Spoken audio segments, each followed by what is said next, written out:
And the last one, but definitely not least, and we can't ignore as marketers, is the marketing ethic talk. Okay. And so this is something that has become a huge thing. And I feel like 2021 is no different. I know I saw that New Zealand is now implementing a similar law in December 1st. And I know that Australia's already had it for a couple of years, NVDS, right? And we've got, the GDPR and all these kind of consumer protections. But it's also the fact that people are starting to pull away as well. Like only 10 years ago, people were like, do you want my details? Here we go, right? And now people are kind of pulling back. And it's also about marketing respecting that space. Let's have at it, because I think that this is a big thing that is going to change, because it's not only just respecting their space, but also how we adapt to that and what do we do in an ethical way. Well, I think from a branding perspective, it's all about the way that the whole branding, the values that you have as a business, what your brand identity is, and overriding.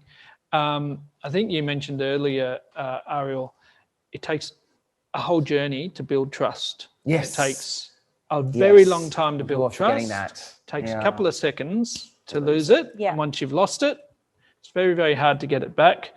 I think we're moving into a space where we've come from an area where we used to capture a lot of data and we didn't tell the customers what we were doing with that data, and we just used it and off we went, and that was our right.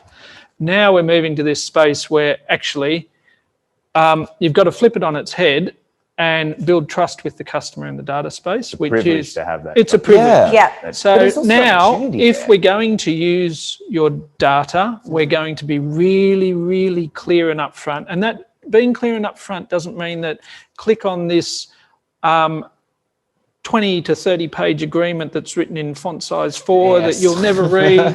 That's not trust, right? Yeah. Trust is, in really simple language, this is how we use your data. Yes. And by the way, if you're ever uncomfortable, click on, you can unsubscribe immediately and we will delete everything. It's as simple as that, because when they start to believe that you're honest about the way you do it and that they can trust you, you'd be surprised how much more they're willing to accept what it is. I mean, you know how important it is when iPhones, Apple's, all their advertisements right now is just around data. Yeah. I mean, that's how they're marketing the iPhone at the moment. It is. Saying you're protected. Yes. Yeah. But it's not just negative. There's also opportunity, I feel. Like I'm a big advocate of making sure that, like Kristin, you said, being really genuine. And it's also, you know what it is? It's living up to the promise. Like the biggest example I have is that your newsletter.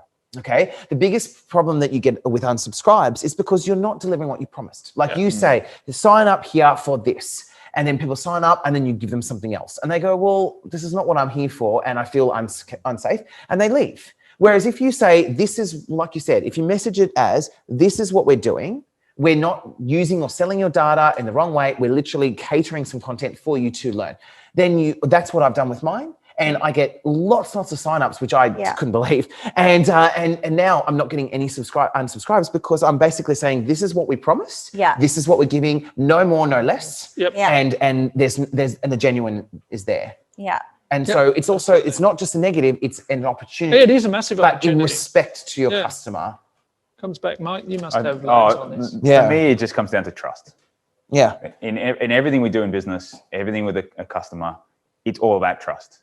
And so ethics just falls back to, if you're doing things that your customer can trust you on, and every activity you're doing is a trustworthy activity, then you're on the right side of things. And so I think too often, and we've seen in the past, whether it's through the 90s, 2000s, where people sort of abuse that trust and just do what they can. It was a bad era. Yeah. It was the naughty era. Hopefully these days with the whole social responsibility and stuff, that, businesses are very genuine about, hang on, you know what? I respect my customer. I respect the trust that they provide in me to provide an amazing service for them. And so when you're marketing and promoting yourself, if you maintain that trust, and that's in terms of how we look after their win-win. data. And also just, I would say, it's important for you, if you work with other partners and you're putting them and they're representing your brand, to make sure that you take the time to know what they're doing with data and having that responsibility and not being ignorant about how you're handling